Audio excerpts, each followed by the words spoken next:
Mfite umugore w'intangarugero. Uyu mugore wanjye ikintu navuga n'uwa mbere, ikintu cya mbere mushimira arihangana. Yaranyihanganiye, nta munsi wa visite wo kunsura kuri gereza atigeze angeraho. Ntago nigeze nicwa n'inzara.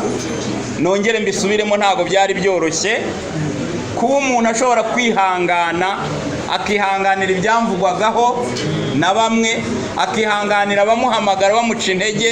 Sheri, warakoze kandi Imana igubunye. Nagiye muri gereza kugira ngo ngire ibyo bigira. Nagiye muri gereza bankeneye. Nagezeho nsanga barantegereje. Baravuga bati twari tugutegereje. Bati ahubwo ko watinze.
nta byinshi navuga gusa narose inshuro eshatu abona bigiye barahari sibyo hari n'uwari ufite ikibazo n'uyu narabimubwiye inshuro eshatu arambwira ati reka izo n'intuza zawe najurira nambwa nuko ariko zirahari sibyo njyewe ndi umuntu urota ibintu bikaba ikintu nshimira Imana nuko Imana ibyo narose kandi ndota buri gihe bikaba nibi bisohoye niyo mpamvu nazindutse muri gitondo saa 3 ndongera ndataha na saa 9 narimba rero welcome home amina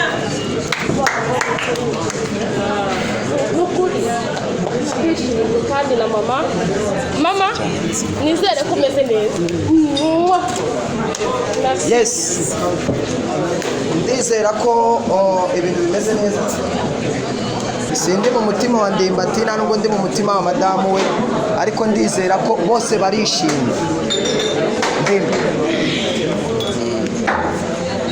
umwanya nuwa yagezweho umwanya nuwa Ndimbati niwe ufite ikiri ku mutima ubundi nusoza kuvuga nta bindi bikurikira kabisa arabakurikiyeho guserebura tukarya show tukakwakira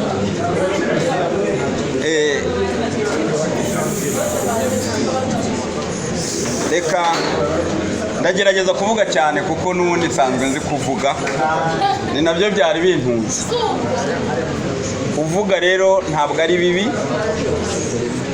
ahubwo ikibi ni ukuvuga ibibi kuvuga ni byiza kuvuga ibibi nibyo biziririsha ntabwo rero mvuga ibibi mbere na mbere nagira ngo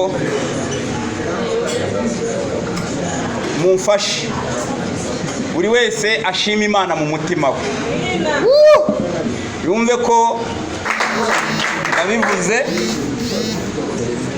ahubwo ikibi ni ukuvuga ibibi kuvuga ni byiza kuvuga ibibi nibyo biziririsha ntabwo rero mvuga ibibi mbere na mbere nagira ngo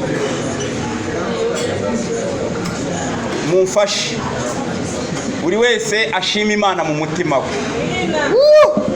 yumve ko abivuze ni imbere y'itangazamakuru kandi ntago mbivuze uyu munsi gusa nzahora mbivuga amina mfite umugore utameze nk'abandi bagore mfite umugore wihangana harahiye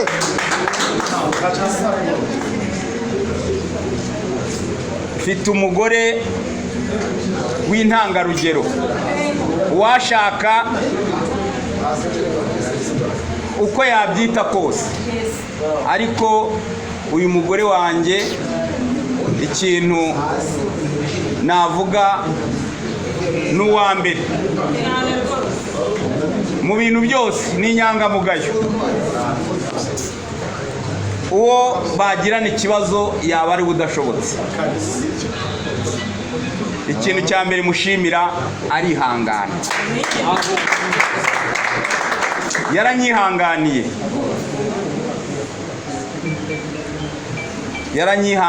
kwihanganira ibyambayeho ariko yarihanganye nta munsi wa visite wo kunsura kuri gereza atigeze angeraho ntago nigeze nicwa n'inzara muri gereza bafite ibiryo bagabura muri rusange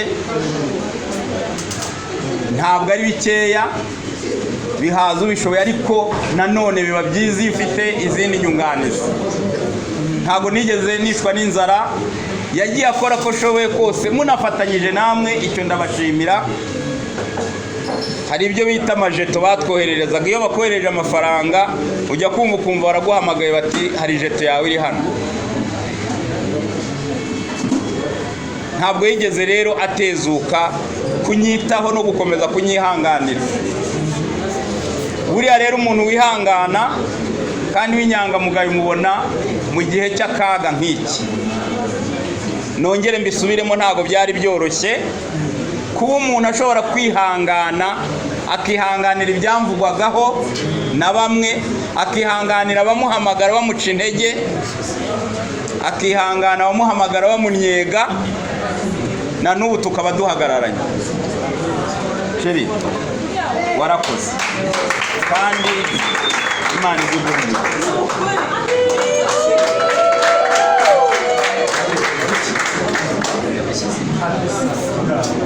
Amashi iryo jambo, amashi.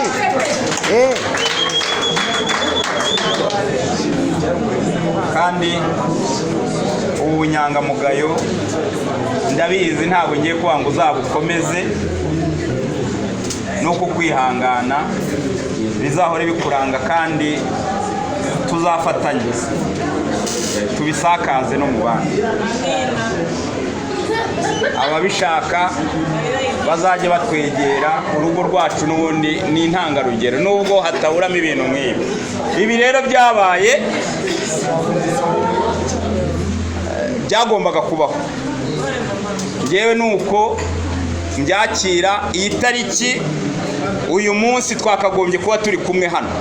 Iyo hataba ibi rero ntabwo twakagombye kuba turi kumwe, ariko kubera ko Imana ifite misiyo yahaye umuntu, nagiye muri gereza kugira ngo ngire ibyo mpigira, nagiye muri gereza kugira ngo mbone inshuti izarizo, nagiye muri gereza kugira ngo hanze aha ngaha haboneke abantu bazi kwihangana, nagiye muri gereza kugira ngo haboneke urukundo, nagiye muri gereza kugira ngo abantu bavuge, abandi bavuge, abandi bavuge, abandi bavuge, n'abandi bakomeze bavuge.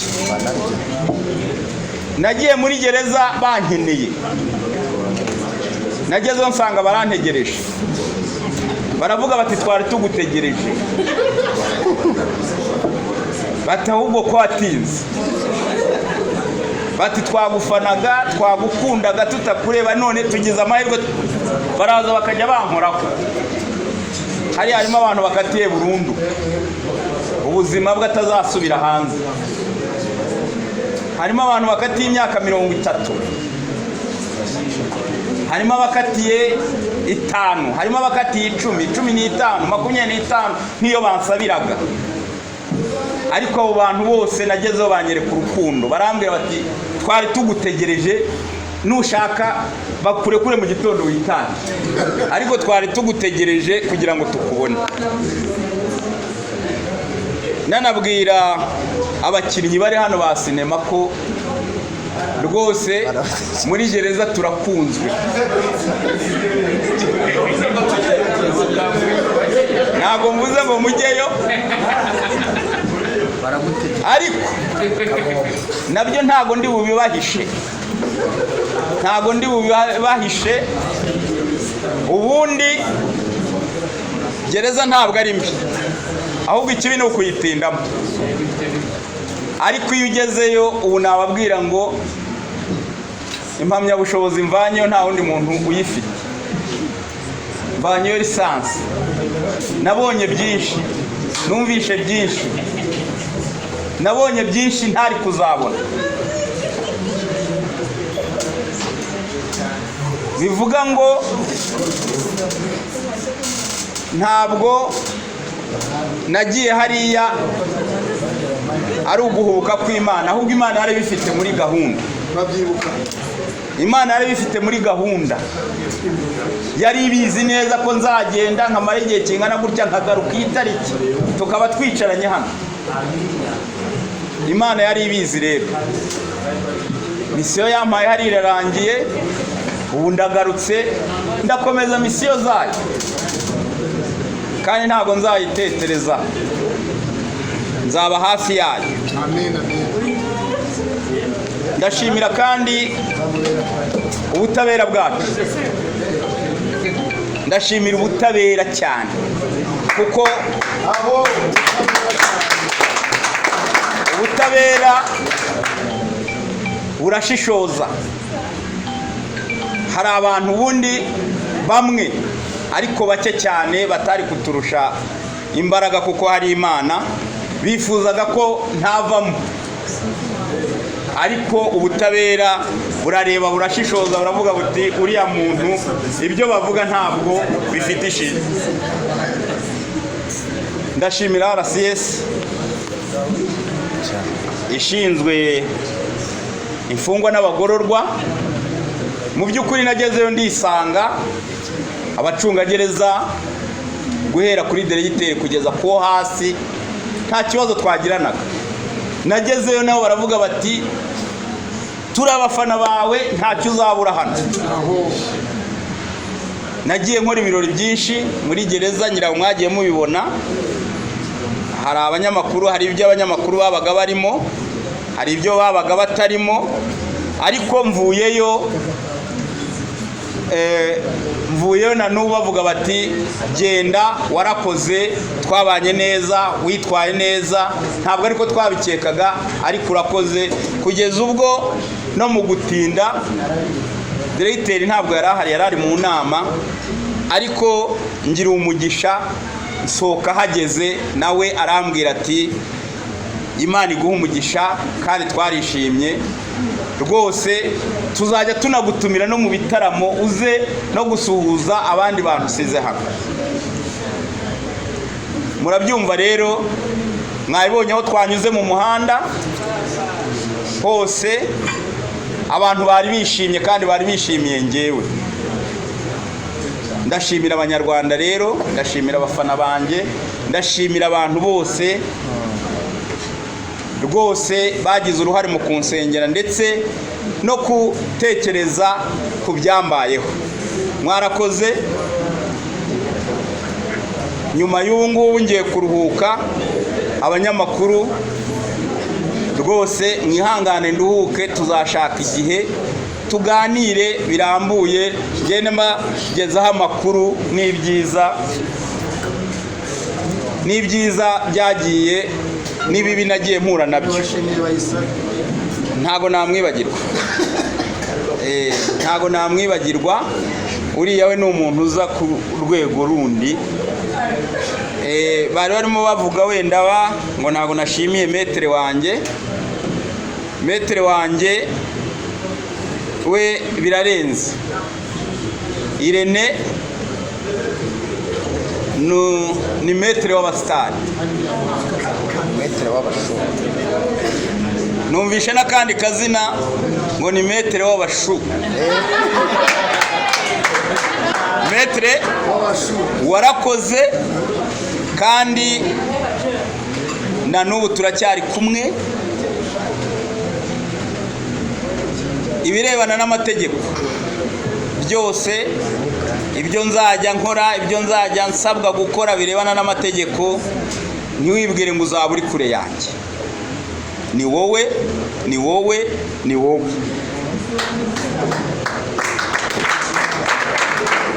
Reka rero ncukiriza aha, ndabizi ntago nabivuga byose ngo mbirangize.